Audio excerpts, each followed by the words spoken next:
RTVKGF news ಮುಖ್ಯ ಸೇವೆಗಳು.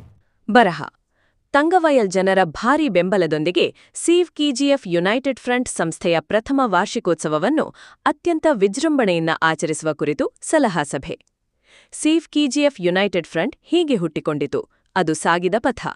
ಆರಂಭದ ಹಂತ ಡಿಸೆಂಬರ್ 14, 2024. ಬಿಇಎಂಎಲ್ ಸಂಸ್ಥೆಯಲ್ಲಿ ಕೆಲಸ ಮಾಡುತ್ತಿದ್ದ ಗುತ್ತಿಗೆ ಕಾರ್ಮಿಕರು, ಅಂದರೆ ನಮ್ಮೂರಿನ ಕಾರ್ಮಿಕರ ಮಕ್ಕಳ ಬೇಡಿಕೆಗಳನ್ನು ಒತ್ತಾಯಿಸಿ ಮೈನಿಂಗ್ ಪ್ರದೇಶದ 5 ಲೈಟ್ಸ್ ಕಾರ್ಮಿಕರ ಪ್ರತಿಮೆಯ ಮುಂಭಾಗದಲ್ಲಿ ಅವರು ನಿರಂತರ 26 ದಿನಗಳ ಹೋರಾಟ ನಡೆಸಿದರು. ಆ ಹೋರಾಟಕ್ಕೆ ಯಾವುದೇ ರಾಜಕೀಯ ಪಕ್ಷ ಅಥವಾ ಸಂಘಟನೆ ಎಂಬ ಭೇದವಿಲ್ಲದೆ ಅನೇಕರು ಬೆಂಬಲ ನೀಡಿದರು. ಹೋರಾಟ ಯಶಸ್ವಿಯಾಗಬೇಕು ಎಂಬುದು ಎಲ್ಲರ ಆಶಯವಾಗಿತ್ತು. ಆದರೆ ಅಂತಿಮವಾಗಿ ಆ ಹೋರಾಟ ಪ್ರಶ್ನಾರ್ಥಕವಾಗಿ ಅಂತ್ಯಗೊಂಡಿತು. ಸಂಸ್ಥೆಯ ಉದಯ ಅದಾದ ನಂತರ ತಂಗವಯಲ್ನಲ್ಲಿ ಉಂಟಾಗಿದ್ದ ರಾಜಕೀಯ ಮತ್ತು ಸಾಮಾಜಿಕ ಶೂನ್ಯತೆಯನ್ನು ತುಂಬಲು ಹಾಗೂ ಜನರ ಸಮಸ್ಯೆಗಳನ್ನು ಆಡಳಿತದ ಗಮನಕ್ಕೆ ತಲುಪಿಸಲು ಒಂದು ಸೂಕ್ತವಾದ ಜನಪರ ಸಂಘಟನೆಯ ಅಗತ್ಯತೆ ಕಂಡುಬಂದಿತು. ಏಕೆಂದರೆ ಈ ಪ್ರದೇಶದ ಜನರಿಗೆ ಪ್ರಸ್ತುತ ಶಾಸಕರಲ್ಲಿಯೂ ಅಥವಾ ಕಾರ್ಮಿಕ ಸಂಘಟನೆಗಳಲ್ಲಿಯೂ ಸಮರ್ಪಕ ಪ್ರತಿನಿಧಿತ್ವ ಇರಲಿಲ್ಲ.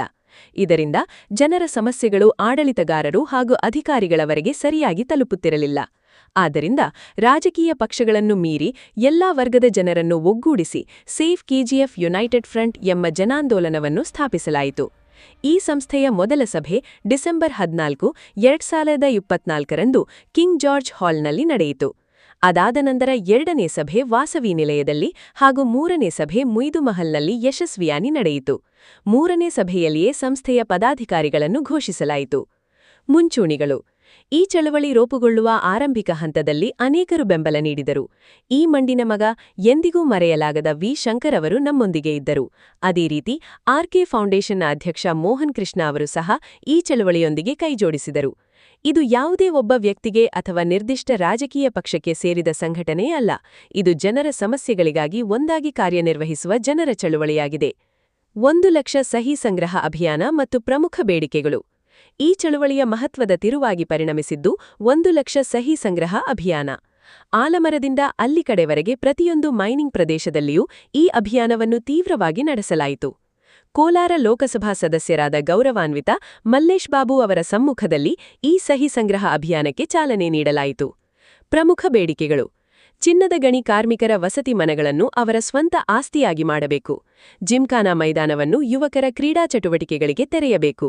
ಚಿನ್ನದ ಗಣಿ ಕಾರ್ಮಿಕರ ಬಾಕಿ ವೇತನ ಮತ್ತು ಸೌಲಭ್ಯಗಳನ್ನು ತಕ್ಷಣ ಬಿಡುಗಡೆ ಮಾಡಬೇಕು. ಬಿಇಎಂಎಲ್ ಕಾರ್ಖಾನೆಯಲ್ಲಿ ಸ್ಥಳೀಯ ಯುವಕರಿಗೆ ಉದ್ಯೋಗದಲ್ಲಿ ಆದ್ಯತೆ ನೀಡಬೇಕು. ಪ್ರತಿದಿನ ಪ್ರಯಾಣಿಸುವ ಜನರ ಸಂಕಷ್ಟ ನಿವಾರಣೆಗೆ ಶಾಶ್ವತ ರೈಲು ಸೌಲಭ್ಯ ಕಲ್ಪಿಸಬೇಕು. ಶುದ್ಧ ಹಾಗೂ ಸುರಕ್ಷಿತ ಕುಡಿಯುವ ನೀರಿನ ಯೋಜನೆಯನ್ನು ಜಾರಿಗೊಳಿಸಬೇಕು. ತಂಗವಯಲ್ನಲ್ಲಿ ಹೊಸ ಕೈಗಾರಿಕೆಗಳು ಮತ್ತು ಕಾರ್ಖಾನೆಗಳನ್ನು ಸ್ಥಾಪಿಸಬೇಕು. ಎಂಜಿ ಮಾರ್ಕೆಟ್ ಅನ್ನು ಸುಧಾರಿಸಿ ಸುಸಜ್ಜಿತ ಮಾರುಕಟ್ಟೆಯಾಗಿ ರೂಪಿಸಬೇಕು.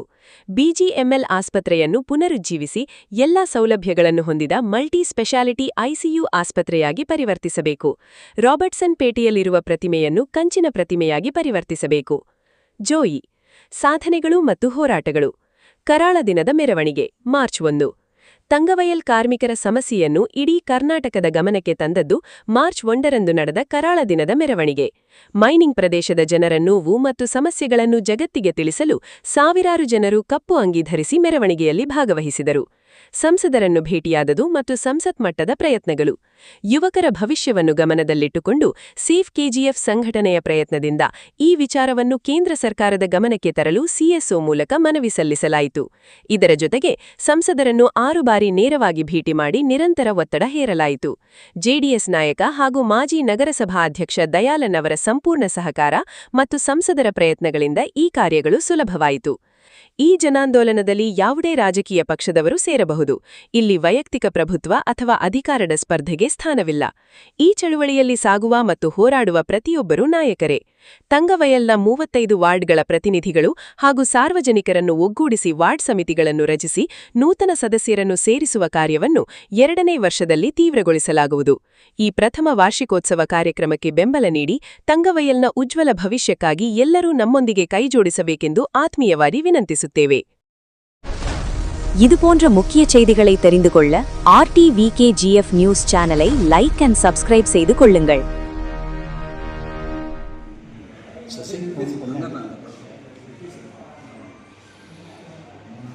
Satu. விவேகானந்த் கரெக்டா? சேவ் கேஜிஎஃப்னுடைய ஓராண்டு நிறைவு விழாவை தங்கவயல் மக்களினுடைய ஆதரவோடு சிறப்பாக ஓராண்டு கால அது கடந்து வந்த பாதையை ஒரு நினைவாக அதை அனுசரிக்கணும்னு சொல்லி இங்கே ஆலோசனை கூட்டங்கள் நடந்தது.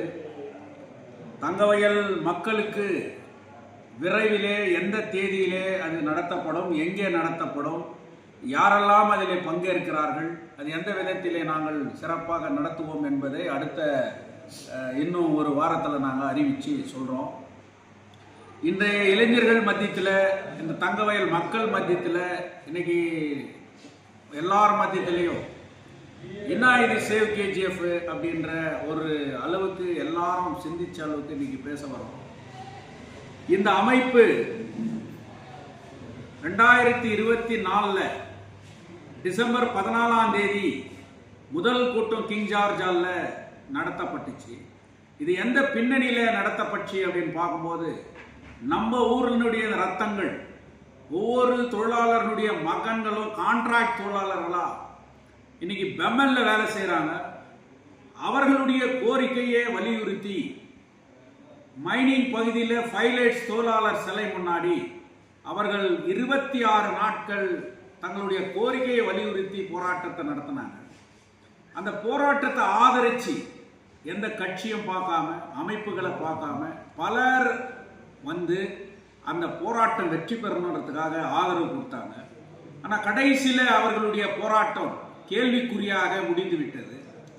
அதை தொடர்ந்து தங்கவயலில் ஒரு வேக்யூம் மாதிரி இந்த பிரச்சனைகளை உருவாக்கி தட்டி கேட்பதற்கு ஒரு சரியான ஒரு அமைப்பு. ஏன்னு சொன்னால், இந்த ஊரை சார்ந்தவர்கள் சட்டமன்ற உறுப்பினராக இல்லை. அப்போ இந்த ஊரை சார்ந்தவர்கள் தொழிற்சங்கத்திலோ மற்றதிலேயோ அதிகாரத்தில் இல்லை. அதனால் இந்த ஊரினுடைய பிரச்சனையாக வெடிக்கும் போது அந்த பிரச்சனைகள் ஆட்சியாளர்களுக்கு, நிர்வாகத்தில் இருக்கிறவங்களுக்கு போய் ரீச் ஆகல.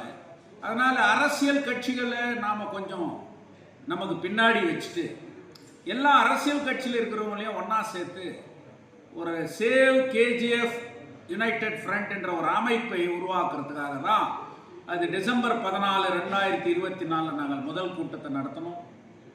அதுக்கு பிறகு 2வது கூட்டம் வாசவி நிலையத்தில் அதே நடத்தணும்.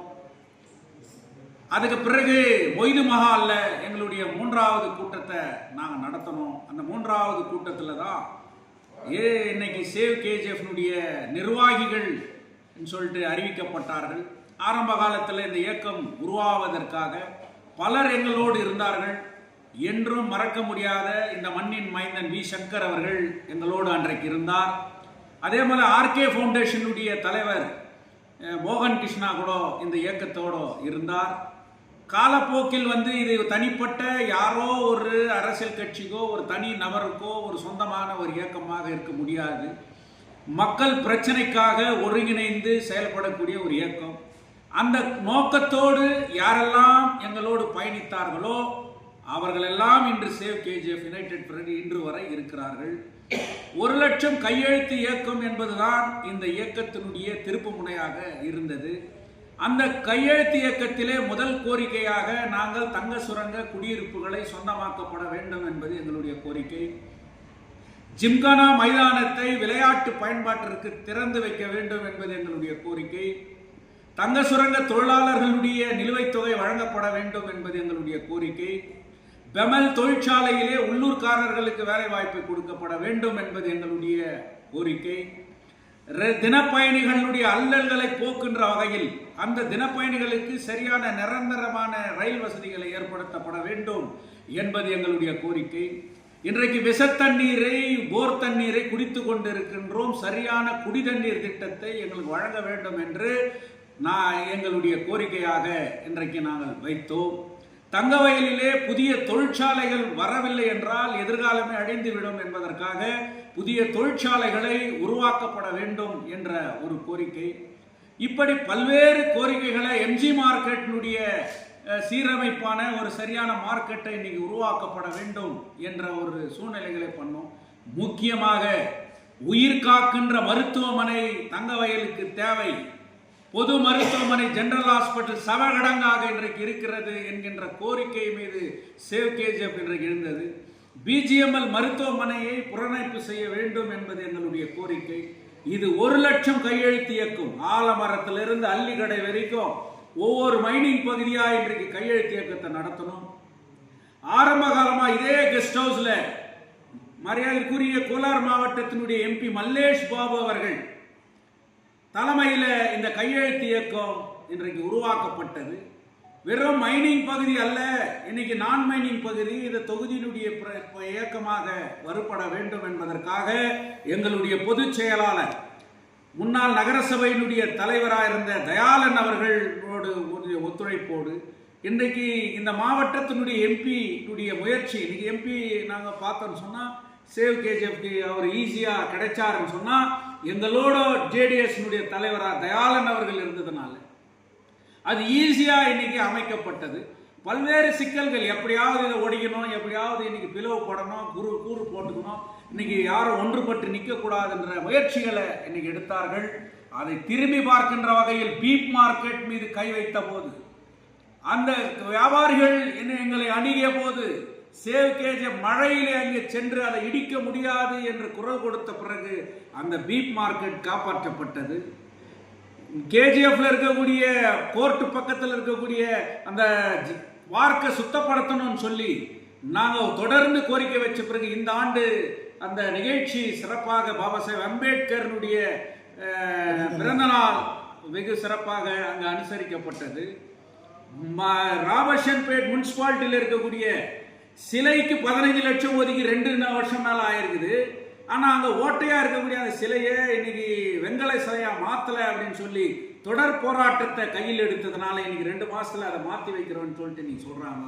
அதையும் இமிடியேட்டா மாத்தணும், இல்லைன்னா எங்களுடைய போராட்டம் தொடரும்ட்டு தங்கவயலுடைய தொழிலாளர்களுடைய பிரச்சனையை கர்நாடகமே திரும்பி பார்த்தது என்றால், நாடே திரும்பி பார்த்தது என்றால், மார்ச் 1ஆம் தேதி நடத்திய சேவ் கேஜிஎஃப் அந்த கருப்பு தினத்தினுடைய பேரணி மைனிங் பகுதியில, தங்கவயல் பகுதியில இன்னைக்கு மைனிங் பிரச்சனை பேசப்படுதுன்னு சொன்னா அது நாங்கள் கருப்பு தினம் இன்னைக்கு அந்த கருப்பு சட்டை அணிந்த அந்த பேரணி தங்கவயலை இன்னைக்கு திரும்பி பார்க்க வைத்தது.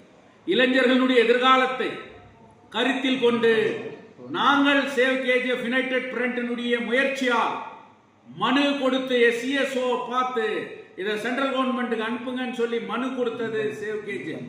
அதை தொடர்ந்து பாராளுமன்ற உறுப்பினரை 6 முறை சந்தித்து இதை வலியுறுத்தி எப்படியாவது இதை செய்ய வேண்டும் என்று சொன்னது சேவ் கேஜிஎஃப். இன்னைக்கு ஜிம்கானா மைதானத்தை நாங்க சாதிச்சிட்டோம், அதனால பெரிய வெற்றி கண்டுட்டோம் நாங்க சொல்லல. இருப்பதை காப்போம், இழந்ததை மீட்போம் என்கின்ற கொள்கைக்கு அடிப்படையில் ஜிம்கானா எங்களுடைய சொத்து, எங்கள் இளைஞர்களுடைய எதிர்காலத்தினுடைய சொத்துன்றதை நிரூபிக்கிறதுக்காக இன்னைக்கு அது திறக்கப்படுதுன்னும் போது எங்களுடைய முயற்சிக்கு ஒரு பலன் கிடைத்திருக்கிறது. அதை போல இந்த ஊரினுடைய பிரச்சனைகளுக்கு நாம் ஒன்றுபட்டு நின்றால் நம் ஊரு மீண்டும் பலன் பெறக்கூடிய அளவுக்கு நாம் ஒன்றுபட முடியும் என்கின்ற வகையில் இந்த சேவ் கேஜிஎஃப் தொடர்ந்து பயணித்து வருகிறது. இது ஒரு மக்கள் இயக்கம். இந்த மக்கள் இயக்கத்திற்கு எல்லா அரசியல் கட்சியும் இணையலாம், இதில் எந்தவித மாற்று கருத்தும் கிடையாது. ஆனால் எங்களுடைய நோக்கம், எங்களுடைய கொள்கைக்கு ஒன்றுபட்டு இந்த இயக்கத்தோடு பயணிப்பவர்கள் பயணிக்கலாம். இதை இன்றைய இளைஞர்கள், இன்றைய தினப்பயணிகள், தாய்மார்கள் அனைவரும் உணர்வர்கள் அடுத்த கட்ட நடவடிக்கையாக பிஜிஎம்எல் மருத்துவமனையை திறக்கப்பட வேண்டும். General hospital KGF general hospital சவகிடங்கு அல்ல, அது உயிர் காக்கிற மல்டி ஸ்பெஷாலிட்டி ஐசியூ ஹாஸ்பிட்டலாக மாற்ற வேண்டும். ராபர்ஷன்பேட்டில் இருக்கக்கூடிய அந்த சிலையை, முனிசிபாலிட்டியில் இருக்கக்கூடிய சிலையை வெண்கல சிலையாக உடனடியாக மாற்றப்பட வேண்டும். குடிதண்ணீர் கிடைக்கப்பட வேண்டும். முக்கியமாக என்றைக்கு இந்த ஊருக்கு தொழிற்சாலை வர வேண்டும் என்கின்ற இப்படி 5 கோரிக்கைகளை முன்னெடுத்து தொழிற்சாலை, மருத்துவமனை, குடிதண்ணீர், சுகாதாரத்தின் மீது இன்றைக்கு சேவ் கேஜிஎஃப் ஓராண்டு நிறைவு பெற்று 2ஆம் ஆண்டிலே இந்த கோரிக்கைகள் மீது நாங்கள் பயணிப்போம். இதை ஆதரித்து எங்களோடு அனைவரும் இணைய வேண்டும். இந்த ஓராண்டு நிகழ்ச்சி மிகவும் சீரும் சிறப்புமாக நடத்துவதற்கு ஒரு முடிவு செய்திருக்கிறோம். தங்கவயலில் இருக்கக்கூடிய 35 வார்டுகளில் இருக்கக்கூடிய ஒவ்வொரு பிரதிநிதிகளையும் கொண்டு வந்து இதற்கு நாங்கள் உருவாக்கப்பட வேண்டும். எல்லா பகுதிகளிலும் சேவ் கேஜிஎஃப்க்கு தனிப்பட்ட முறையில் இந்த வார்டினுடைய தலைவர் இவர், இந்த வார்டினுடைய தலைவர் இவர் என்று வார்டு கமிட்டிகளை உருவாக்குற சேவ் கேஜிஎஃப்னுடைய 2ஆம் ஆண்டிலே நாங்கள் முயற்சிக்க வேண்டும். உறுப்பினரை சேர்க்கப்பட வேண்டும். உறுப்பினரை சேர்க்கின்றோம். இந்த மாதிரி பண்ணி இது ஒரு மிகப்பெரிய ஆலமரமான ஒரு இயக்கமாக நாங்கள் கொண்டு வருவோம். யாருடைய தனிப்பட்ட சொத்தோ அதிகாரமோ நிறைந்தது இது இல்லை. இதில் இணைபவர்கள், போராடுபவர்கள், முன்னெடுப்பவர்கள் எல்லோரும் தலைவர்களே. யாரும் தனிப்பட்டவர், சிறந்தவர், பெரியவர், சின்னவர் என்பது அல்ல என்கின்ற வகையில் சேவ் கேஜிஎஃப்னுடைய நிகழ்ச்சி விரைவிலே எங்கே எப்போது ஓராண்டு நிறைவு நிகழ்ச்சி நடைபெறும் என்பதை ವಿರೈವಿಲೆ ಅರಿವಿತ್ತು. ಒಂದು ವರ್ಷದಲ್ಲಿ ನಾವು ಏನು ಸಾಧನೆ ಮಾಡಿದ್ದೀವಿ, ಇನ್ನೂ ಮಾಡಬೇಕಾಗಿರೋದು ಏನಿದೆ ಅದರ ಬಗ್ಗೆ ಇವತ್ತು ವಿಚಾರ ಮಾಡೋಕ್ಕಾಗಿ ಈ ಸುದ್ದಿಗೋಷ್ಠಿ ಕರೆದಿದ್ದೀವಿ. ಸುದ್ದಿಗೋಷ್ಠಿ ಅಂದರೆ ನಮ್ಮಲ್ಲಿ ಕೂಡ ಎಲ್ಲ ಸೇವೆ ನೆಟ್ವರ್ಕ್ ಅಂತ ಎಲ್ಲ ಬರ್ತಿದ್ದೀವಿ. ಇದಕ್ಕೆ ಮೊದಲು ನಾನು ಈ ರಾಜೇಶ್ ಪ್ರಭು ಅವರಿಗೆ ಅನಂತ ಧನ್ಯವಾದಗಳು ತಿಳಿಸ್ತೇನೆ. ಯಾಕೆಂದರೆ KGFನಲ್ಲಿ ಯೂಟ್ಯೂಬ್ಸ್ ಸುಮಾರು ಜನ ಇದ್ದಾರೆ. ಆದ್ರೇನು ಈ ಸೇವ್ ಕಮಿಟಿಯಲ್ಲಿ ಒನ್ ಆಫ್ ದ ಮೆಂಬರ್ ಆದವರು ಇವತ್ತು ಒಂದೊಂದು ಕಾರ್ಯಕ್ರಮಗಳನ್ನು ನಾವು ಏನೇನು ಮಾಡ್ತೀವಿ, 36 ಸಭೆ ನಡೆಸೋದು ಒಂದು ವರ್ಷದಲ್ಲಿ, ಆ ಸಭೆಗಳ ಪ್ರಕಾರ ಒಂದೊಂದನ್ನು ಜನರ ಮಧ್ಯೆ ತಗೊಂಡೋಗಿ ಕೊಟ್ಟರಲ್ಲ, ಅದಕ್ಕೆ ಮೊದಲು ಅವರು ಧನ್ಯವಾದಗಳು ತಿಳಿಸ್ತಾರೆ. ಎರಡನೇದಾಗಿ ನಾನು ಇದನ್ನು ಆಮೇಲೆ ಮಾತಾಡಬೇಕಾಗಿತ್ತು, ಇವಾಗ ಮಾತಾಡ್ಬಿಡ್ತೀನಿ. ಇವಾಗ ಜಿಮ್ಖಾನಾ ಗ್ರೌಂಡು ಅಂತ ಹೇಳ್ತೀವಿ, ಹಾಕಿ ಗ್ರೌಂಡು, ತಿರ್ಗಾ ಗಲ್ಫ್ ಗ್ರೌಂಡು, ಇದೆಲ್ಲ ಜನರಿಗೆ KGF ಪಂತಿಗೆ ಎಲ್ಲ ಗೊತ್ತಿರೋ ವಿಷಯನೇ ಇದೆ.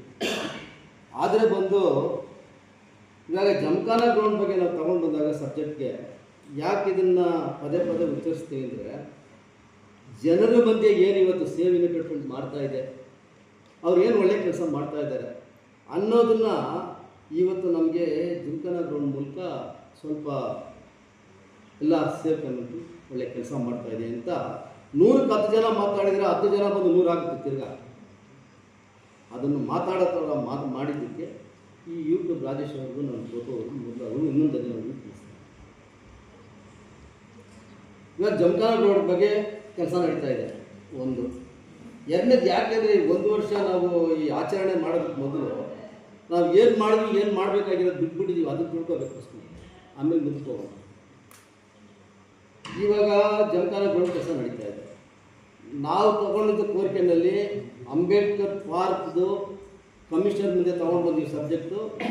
ಯಾವ ವರ್ಷವೂ ಆಚರಣೆ ಮಾಡಿದಾಗ ಈ ವರ್ಷ ಒಳ್ಳೆ ರೀತಿ ಒಂದು ಆಚರಣೆ ಮಾಡಬೇಕು. ಯಾಕೆ ಇದೆಲ್ಲ ಬಂದು ಜನರಿಗೆ ಗೊತ್ತಾಗಬೇಕು ಸೇವ್ ಯೂನಿಟ್ ಏನು ಮಾಡ್ತಾರೆ ಅನ್ನೋದು. ಅದರಲ್ಲಿ ಒಂದು ಸಹ ಮುನ್ನಡೆಗೆ ಬಂದು. ಎರಡನೇದಾಗಿ 2023 ರೆಸಲ್ಯೂಷನ್ ಮಾಡಿ 25ವರೆಗೂ ಅಂಬೇಡ್ಕರ್ ಪುತ್ಥಳಿಗೆ ಕಂಚಿನ ಪ್ರತಿಮೆ ಇಡ್ತೀನಿ ಅಂತ ಇರಲಿಲ್ಲ. ಇದಕ್ಕೆ ಯಾರು ಹೊಣೆಗಾರರು? ಆ ದಿನಗಳಲ್ಲಿ ಆಡಳಿತ ಮಾಡ್ತಿದ್ದ ನಗರಸಭೆ ಸದಸ್ಯರು, ಅಲ್ಲಿನ ಅಧಿಕಾರಿಗಳು. ಇದನ್ನು ಜನರ ಮುಂದೆ ತಗೊಂಡೋಗಿ ಅದನ್ನಿಟ್ಟಾಗ ಜನರು ಅದನ್ನು ಒಪ್ಕೊಂಡ್ರು. ಅದೇ ರೀತಿ ಏನಾಯಿತು, ಆ ಅಂಬೇಡ್ಕರ್ ಜಯಂತಿ ದಿನ ನಾವು ಮಾಡೋವಾಗ ಇಲ್ಲ ಬೇಡ, ನಮಗೆ ಟೈಮ್ ಕೊಡಿ, ಕಾಲಾವಕಾಶ ಕೊಡಿ, ನಾವು ಮುಗಿಸೋಣ ಅಂತ ಹೇಳಿ. ಆದರೆ ಇದರಲ್ಲಿ ಕಮಿಷನ್ ಅದ್ರ ಬಗ್ಗೆ ಯಾವುದೇ ಚಕಾರ ಎತ್ತಾ ಇಲ್ಲ. ಇವಾಗಲೂ ನಾನು ಗ್ರೌಂಡ್ನಲ್ಲಿರೋ ಫೋನ್ ಮಾಡಿದೆ ಏನಾಗುತ್ತೆ ಅಂತ ಕೇಳಿ, ಅದಕ್ಕೆ ಮಾಡೋಣ ಅಂತ.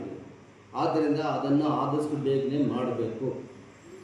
ಯಾಕೆ ಮಾಡಬೇಕು ಅಂದರೆ, ಜನರ ಮಧ್ಯೆ ಬಾಬಾ ಸಾಹೇಬ್ ಅಂಬೇಡ್ಕರ್ನ ಶಿಥಿಲವಾಗಿರೋ ಶಿಲ್ಪಿಯನ್ನು ಇಟ್ಕೊಂಡು ಇವತ್ತು ಬೆಳಗ್ಗೆ ಎದ್ದು ಅಲ್ಬಿಟ್ಟು ಕೈ ಮುಗಿಬಿಟ್ಟು ಹೋಗ್ತಾ ಇದ್ದಾರೆ ಆಫೀಸರ್ಸ್ ಆಗಲಿ ನಮ್ಮ ಜನಗಳಾಗಲಿ. ಅದು ಅಷ್ಟೊಂದು ಸರಿಯಾದ ರೀತಿಯ ಅಲ್ಲ. ಆದ್ದರಿಂದ ಅದನ್ನು ಆದಷ್ಟು ಬೇಗನೆ ಮಾಡಬೇಕು. ಇಲ್ಲ ಅಂದರೆ ಅಧ್ಯಕ್ಷರ ನೇತೃತ್ವದಲ್ಲಿ ಸೇವ್ ಯೂನಿಟ್ ಆದಷ್ಟು ಬೇಗನೆ ಅಲ್ಲಿ ಧರ್ನಾ ಹೋರಾಟಕ್ಕೆ ಸಿದ್ಧವಾಗಿರ್ತದೆ ಅನ್ನೋದನ್ನು ಪೌರಾಯುಕ್ತರು ಮರಿಬಾರ್ದು, ಅಧಿಕಾರಿಗಳು ಮರಿಬಾರ್ದು. ಆದಷ್ಟು ಬೇಗ ನಾವು ಕೆಲಸ ಆಗಲೇಬೇಕು. ಆಮೇಲೆ ಅಂದರೆ ಇದು ಮುಗಿದ ಮೇಲೆ ಈಗ 1 ವರ್ಷದ ನಾವು ಏನು ಕಾರ್ಯಕ್ರಮ ಮಾಡಬೇಕು ಅಂದಿದ್ವಿ. ಆಮೇಲೆ ನಾವು ಇವತ್ತು ಬಂದಿದ್ದಾರೆ. ಇವತ್ತು ಅವತ್ತು ನಾವು ರಾತ್ರಿ 8 ಗಂಟೆಗೆ ಹೋಗಿದ್ರೆ ಅವತ್ತು ಕಟಾವು ಅಲ್ಲಿ ಇರ್ತಾ ಇರಲಿಲ್ಲ, ಖಾಲಿ ಮಾಡ್ಕೊಂಡು ಅವರೆಲ್ಲ ಇವತ್ತು ಬೀದಿ ಪಾಲ ಕೊಟ್ಟಿದ್ದು. ಅದಕ್ಕೆ ಹೋಗಿ ಅಲ್ಲಿ ತಳೆ ಹೊಡೆದಿದ್ದು ಈ ಸೇವ್ ಯೂನಿಟ್. ಆ ದಿನಗಳಲ್ಲಿ ನಾನು ಕೊಟ್ಟ ಅಲ್ಲಿ ಹೋಗಿ ರಾತ್ರಿ ಮಾತಾಡಿದ್ದಕ್ಕೆ ಆಮೇಲೆ ಅದು ನಜೀರ್ ಸಾಹೇಬ್ರವ್ರಿಗೂ ಹೋಯ್ತು. ಎಲ್ಲಿವರೆಗೂ ನಿಂತಿಲ್ಲ, ನಜೀರ್ ಸಾಹೇಬ್ರು ಹೋಯ್ತು. ನಜೀರ್ ಸಾಹೇಬ್ರು ಸೇರ್ಕೊಂಡು ಕೈ ಎತ್ಬಿಟ್ರು. ಅದಕ್ಕೆ ಆಮೇಲೆ ಈ ಸೇವ್ ಕಂಪ್ನಿನೇ ಮುಂದೆ ಬಂದಾಗಲೇ ಅದು ನಿಂತಿತ್ತು. ಇಲ್ಲಪ್ಪ ಇವ್ರು ಹೋರಾಟಕ್ಕೆ ಸಿದ್ಧಾಗ್ಬಿಟ್ಟಾರೆ ಅಂತ. ಅದರಲ್ಲಿ ನಾವು ಸಕ್ಸಸ್ ಆಗಿದ್ದೀವಿ. ಇದು ಯಾಕೆ ಜನರ ಮುಂದೆ ಹೇಳ್ತೀನಿ ಅಂದರೆ, ಇವತ್ತು KGFನಲ್ಲಿ ಏನು ರಾಜಕೀಯ ನಡೀತಾ ಇದೆ, ರಾಜಕೀಯದಲ್ಲಿ ಏನು ತಪ್ಪು ನಡೀತಾ ಇದೆ, ಅದನ್ನು ಎದುರಿಸಿ ಕೇಳೋರು ಯಾರೂ ಸರಿಯಾದ ರೀತಿಯಲ್ಲಿ ಇಲ್ಲ. ಯಾಕೆ ಮಾತು ಹೇಳ್ತೀನಿ ಅಂದರೆ, 10 ಒಳ್ಳೆ ಕಾರ್ಯಕ್ರಮ ಮಾಡಿದಾಗ ಅಲ್ಲಿ 2 ಕೆಟ್ಟ ಕಾರ್ಯಕ್ರಮ ಮಾಡಿರ್ತಾರೆ. ಆ 2 ಕೆಟ್ಟ ಕಾರ್ಯಕ್ರಮ ಏನು ಮಾಡಿದಾಗ ಎತ್ತು ತೋರಿಸೋದು ಈ ಸೇವ್ ಯುನೈಟೆಡ್ ಫ್ರಂಟ್ ಕೆಲಸ. ಯಾಕಿದು ನಾನು ಹೇಳ್ತಾ ಇದ್ದೀನಿ ಅಂದರೆ, ಇವತ್ತು ನಗರಸಭೆ ಆಗಿರಲಿ, ತಾಲೂಕು ಆಫೀಸ್ ಆಗಿರಲಿ, ಫುಡ್ ಆಫೀಸ್ ಆಗಿರಲಿ, ಈ ಥರ ಹಲವಾರು ಕಚೇರಿಗಳಲ್ಲಿ ಇವತ್ತೂ ಆ ಲಂಚ ಅನ್ನೋ ದಂಧೆ ಇನ್ನೂ ಆಡ್ತಾ ಇದೆ. ಬಡವರುಗಳಿಗೆ ನ್ಯಾಯ ಸಿಗ್ತಾ ಇಲ್ಲ. ಇವತ್ತು ಒಂದು ಕ್ಯಾಸ್ಟ್ ಸರ್ಟಿಫಿಕೇಟ್ ಮಾಡಬೇಕಾದ್ರೆ ಅದು ಕಾನೂನು ಪ್ರಕಾರ ಅವನು ಅರ್ಜಿ ಕೊಟ್ಟಿದ ತಕ್ಷಣ ಅವ್ನ ಮನೆ ಹತ್ರ ಹೋಗ್ಬಿಟ್ಟು ಮಾದೇ ರಿಪೋರ್ಟ್ ಮಾಡಿಬಿಟ್ಟು ಅವ್ನು ಕ್ಯಾಸ್ಟ್ ಸರ್ಟಿಫಿಕೇಟ್ ಕೊಡಬೇಕು. ಇವರು ಅಲ್ಲೇ ಅದಿಲ್ಲ ಅಂತ ಹೇಳಿ ಅವ್ರನ್ನ ಸುತ್ತಾಡಿಸ್ತಾ ಇದ್ದಾರೆ. ಯಾಕೆ ಇದು ತಿರ್ಗಾ ಹೇಳ್ತೀನಿ ಅಂದರೆ, ಈ ರೀತಿ ತಪ್ಪುಗಳು ಎಲ್ಲಿ ನಡೀತದೆ? ಇವತ್ತು ನಗರಸಭೆಗೆ ಬರ್ತೀವಿ, ನಗರಸಭೆಯಲ್ಲಿ ಕೆಲಸ ಆಗ್ತಾ ಇದೆಯಾ? ಯಾಕೆ ಇದನ್ನು ಹೇಳ್ತೀನಿ ಅಂದರೆ, ಈ ಸೆನ್ಸಸ್ ಇತ್ತು. ಈಗ ಸೆನ್ಸಸ್ ಮೊದಲು ಏನಾಯ್ತು ಅಂದರೆ, BGML ನಗರಸಭೆ ಇಬ್ಬರು ಒಕ್ಕೂಡಿ BGML ಮನೆಗಳನ್ನ ಸೆನ್ಸಸ್ ಮಾಡಬೇಕು, ಅದನ್ನು ಮಾಡಿಬಿಟ್ಟು ಆದಷ್ಟು ಬೇಗ ರಿಪೋರ್ಟ್ ಕೊಡಬೇಕು ಅಂತ MP ಸಾಹೇಬರು ಹೇಳಿದ್ರು. ಆದರೆ ಇದುವರೆಗೂ ಯಾರು ಕೈಗೆತ್ಕೊಂಡೆ, ಈಗ ಹೋದ ವಾರದಿಂದ ಎಲ್ಲರೂ ಒಂದೊಂದು ಕಡೆ ಹೋಗ್ತಾ ಇದ್ದಾರಂತೆ ಬಿಲ್ ಕಲೆಕ್ಟ್. ಆದ್ದರಿಂದ ಅದು ಪೂರ್ಣ ಪ್ರಮಾಣದ ಕೆಲಸ ಮುಗಿತು. ಇದೆಲ್ಲ ಈ ಸೇವ್ ಯುನೈಟೆಡ್ ಫ್ರಂಟ್ ಮಾಡ್ತಾ ಬಂದಿದೆ. ಇದಕ್ಕೆಲ್ಲ ಕಾರಣ ಏನಂದರೆ, ತಟ್ಟಿ ಕೇಳೋದಕ್ಕೆ ಇಲ್ಲಿ ಸರಿಯಾದ ಒಂದು ರಾಜಕೀಯ ವ್ಯವಸ್ಥೆ ಇಲ್ಲ. ಇನ್ನೊಂದು ಕಡೆ ಏನಂದರೆ, ಎಲ್ಲಿ ತಪ್ಪಾಗ್ತದೋ ಅಲ್ಲಿ ಹೋಗಿ ನಿಂತ್ಕೊಂಡು ಯಾಕೆ ನಮ್ಮ ಬಡವರು ತಪ್ಪಾಗ್ತಾ ಇದೆ ಅದನ್ನು ಸರಿಪಡಿಸಿ ಅಂತ ಕೇಳೋರು ಯಾರೂ ಇಲ್ಲ. ಬೆಳಗ್ಗೆ 4 ಗಂಟೆಗೆ ರೈಲ್ ಮೇಲೆ ಹತ್ತೋದು ಅಂದರೆ ಅದು 10-11 ಗಂಟೆಗೆ ಮನೆಗೆ ಸೇರ್ತಾರೆ. ಅವರು ಮಕ್ಕಳಾಗಲಿ ಅವ್ರ ಕುಟುಂಬ ಆಗಲಿ ಏನೋ ಒಂದು ಕೆಲಸಕ್ಕೆ ಹೋದಾಗ ಅಲ್ಲಿ ಕೆಲಸಗಳು ನಡೆಯೋದಿಲ್ಲ. ಅವ್ರು ಹೊಟ್ಟೆ ಪಾಡ್ದಾಗ ಅಷ್ಟು ದೂರ ಹೋಗ್ತಾರೆ. ಈ ರೀತಿ ಪರಿಸ್ಥಿತಿ ಇವತ್ತು ಸೇವ್ ಯುನೈಟೆಡ್ ಫ್ರಂಟ್ ಮುಂದೆ ಬಂದು ಅಂಥದನ್ನೆಲ್ಲ ಕಷ್ಟ ಕಾಲದಲ್ಲಿ ಎಲ್ಲಿದ್ದಾರೋ ಅವ್ರಿಗೆಲ್ಲ ಸಹಾಯ ಮಾಡಿ, ಅವ್ರಿಗೇನು ಕಾನೂನು ರೀತಿಯಾಗಿ ಅವ್ರ ವ್ಯವಸ್ಥೆ ಆಗಬೇಕು ಅದನ್ನೆಲ್ಲ ಮಾಡೋದಕ್ಕಾಗಿ ಈ ಸೇವ್ ಕಮಿಟಿ. ಇದಕ್ಕೆ ಮಿಗಿಲಾಗಿ ಇವತ್ತು ನಾನು MP ಸಾಹೇಬ್ರಿಗೆ ಒಂದು ಮನವಿ ಮಾಡ್ಕೊಳ್ತೀನಿ. ತಿರ್ಗಾ MP ಸಾಹೇಬ್ರಿಗೆ ಒಂದು ಸೇವ್ ಯುನೈಟೆಡ್ ಫ್ರಂಟ್ ಮೇಲೆ ಒಳ್ಳೆ ಅಭಿಮಾನ ಇದೆ, ಒಳ್ಳೆ ಇದೆ. ಮೊನ್ನೆ ನಾನು ಒಂದು 2 ಗಂಟೆ ಕೂತ್ಕೊಂಡು ಮಾತಾಡಿದೆ, 7 ಗಂಟೆಯಿಂದ 9 ಗಂಟೆವರೆಗೂ ಮಾತಾಡಿದೆ. ಆವಾಗ ಅವರು ಕ್ಲಬ್ಗೆ ಹೋಗಿರೋ ಕಥೆ ಹೇಳಿದ್ರು, ಕ್ಲಬ್ ಎಷ್ಟು ಚೆನ್ನಾಗಿದೆ ಅಂದರೆ ನೀವು KGFನಲ್ಲಿ ನೋಡಿದ್ರೆ ಮಾತುಕೊಂಡಿದ್ದಾರೆ.